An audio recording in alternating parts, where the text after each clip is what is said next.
अस्सलाम वालेकुम। SM news के साथ मैं हूं इश्तियाक अली। खबरों का सिलसिला बढ़ाते हुए खबर शामिल करते हैं कसूर से। इत्तेहाद वेलफेयर फाउंडेशन डिलवा बाई फेरू के ज़ेर एहतमाम एक रोज़ा आई केयर कैंप का इनेकाद किया गया।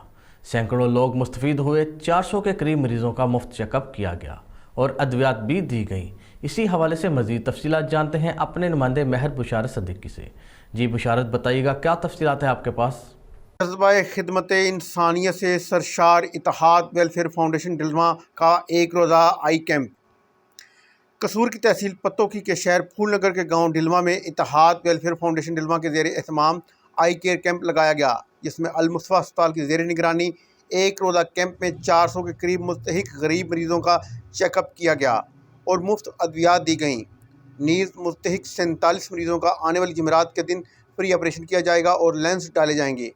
अहलियान इलाका ने फ्री चेकअप और अद्वियात देने पर इत्तेहाद वेलफेयर फाउंडेशन डिलवा और अल-मुस्तफ़ा अस्पताल का ख़ुसूसी शुक्रिया अदा किया और ढेरों दुआएं दी।